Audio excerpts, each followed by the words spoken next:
Managing expectations is a key part in landscape photography. When I woke up this morning, I expected to photograph the results of a snowstorm that had blown through over the weekend. So as I drove to my area of interest, the Qu'Appelle Valley, I got more and more excited as the snow became heavier and heavier as I came closer.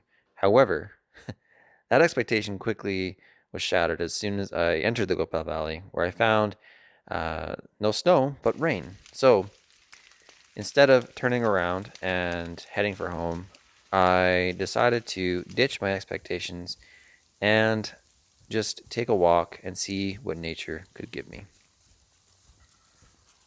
Hello, everyone. Me again.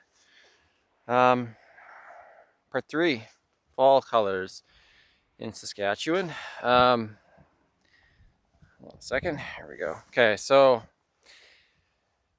in the last video, I didn't get any images that I was really happy with, but I hope you learned something about woodland photography because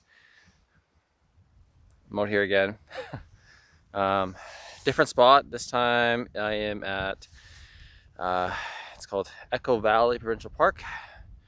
And this is a designated trail. You can see it's got stairs and so anyways. There's very few hiking trails kind of around Saskatchewan, so I was kind of happy to come across, well, not across Saskatchewan, in the Regina area. So this is about 40 minutes or so away, but crazy thing is we had a winter storm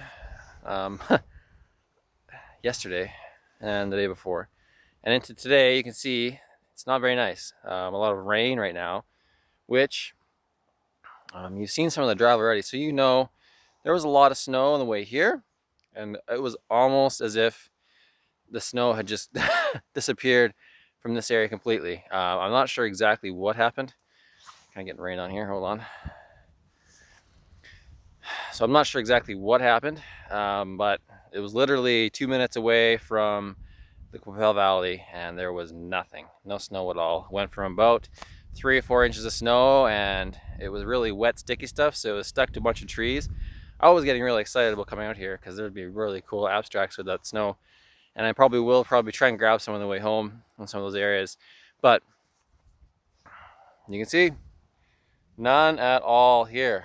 So however, I did decide to do a hike in the rain anyways, just because it's fall colors and the rain creates really vibrant colors. So vibrant greens, vibrant yellows, even vibrant reds. So I'm gonna try and come across something that's more abstract because a lot more rain. Just simply because there's no light, so it's a very flat scene. You can see there's no light coming through at all. It's very heavy cloud, so I'm going to look for something a little more abstract, something that can kind of work with these lighting conditions. So stick with me. I'm going to try and find at least something here, and then I'm going to try to hit up a couple more spots this morning, so stay tuned. Okay, we found our first subject. I had to apologize for the lack of B-roll in this video. It's raining and see my gear doesn't necessarily like it that much, so I'm trying to be as quick as I can. So this is the first scene. So right here I have 2 trees that are completely leafless, and then the backdrop is all this fall color kind of everywhere. So generally I really like it a lot. We're at about 100 mils, and my settings are 15th of a second, f11, ISO 100, and I'm going to show you if I can maybe try just what the scene looks like here. That's going to be pretty tough to see. So basically that's it. Looks like this more or less. So I have these trees. I've arranged kind of on the right third, and there's a dead tree here that kind of balances it, and then the line sweeps down here. That's kind of fall color. And what I like about the color, it's not uniform. So there's a lot of darker greens and then lime greens, then even a bit of yellow up here. So and to create an anchor, I've included just the top of this right here, so that those trees just don't come out of nowhere, but they come out of this. So I included the bottom of these trees, and then so there's an anchor, clear subject, these two trees here that are very, very uniform to each other. Right here you can see them, they're very similar to each other.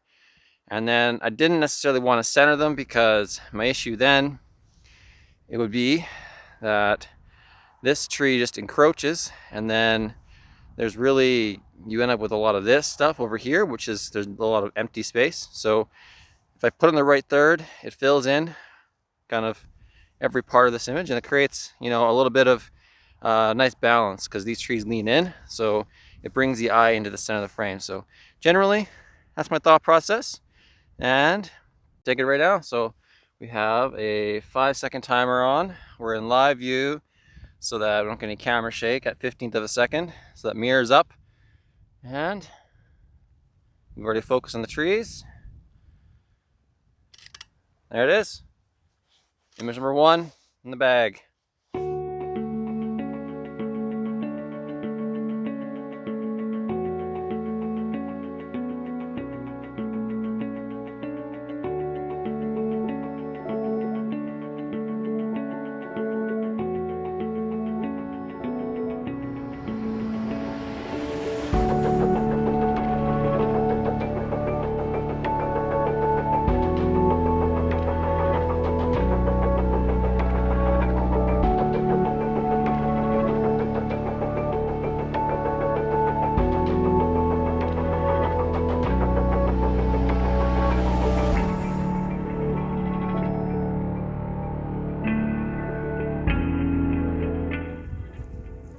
So generally, I was pretty happy with that photo. It wasn't something I anticipated getting that morning when I left home, but I managed to get a photo that I was happy with from an area that I've honestly never been to. So I call that a win every time. So, but in my head, I knew I needed a picture of that snow covering the trees, and so I ended up just packing up the bag after this photo, went back down the trail, jumped in the vehicle, and started heading back. I managed to stop a couple times on the side of the road to grab a couple of photos. None of them were really what I had anticipated.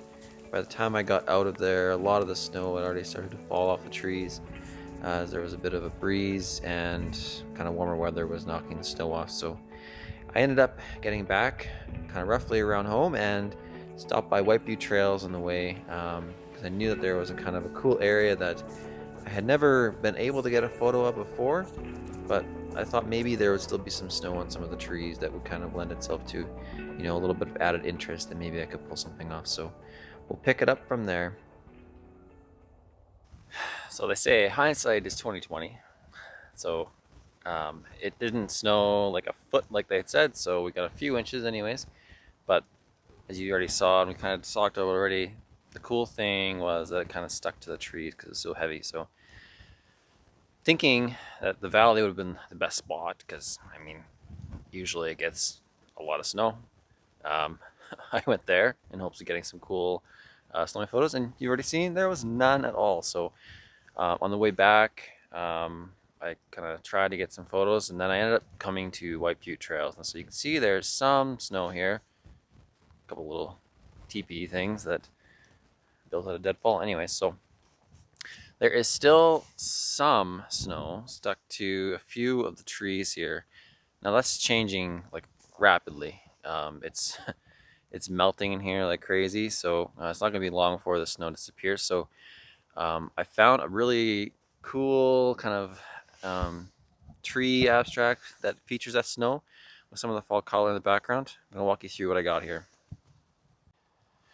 So what really drew me to the scene initially was this tree. It's very different, and it has a lot of snow on it. So I tried to frame up a composition that used it, and so that's basically what I have. So it's really zoomed in. I think I maxed out 200 millimeters. So I'm just trying to get a nice vignette of this. What I like about it is the snow on the tree really sets it apart. It's the only one. You can see it's the only one in the frame that has that much snow on it. These ones kind of here and here have some, but this one, the main subject, has a lot. And so really that's kind of the focal point of the image, and these are even much darker here. So I should, even in post-processing, I'll kind of exaggerate that and make these edges dark so the eye is really drawn to this kind of center. And then the fall color in the back is really, really pretty. So generally that's the photo. Again, I've tried a few different ways. I've gone kind of in the middle, and again, it just feels wrong just because this tree swoops so far to the right and brings you back in.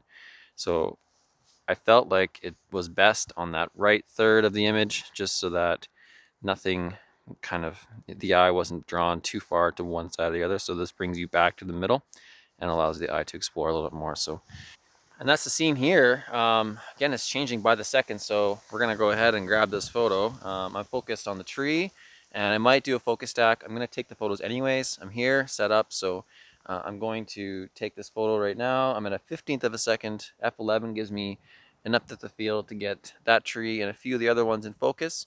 But generally speaking, this is the only one that I really want to be sharp.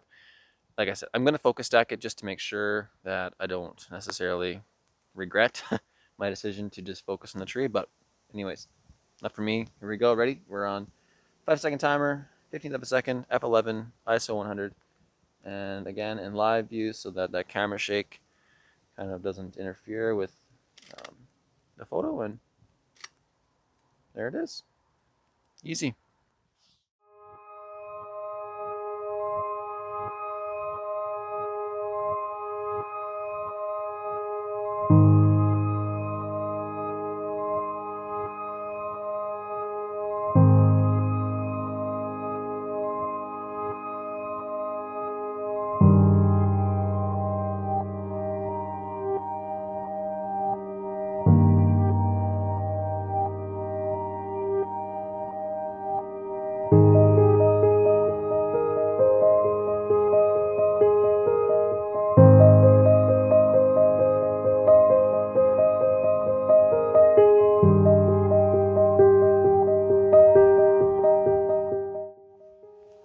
Well, I'm wet, I'm cold, I'm done.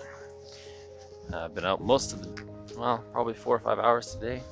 I don't know what it is, but I just love this flat light. So it yields some nice abstract images that I hope you enjoyed. So without further ado, thanks so much for watching, guys, and we'll catch you on the next one. Cheers.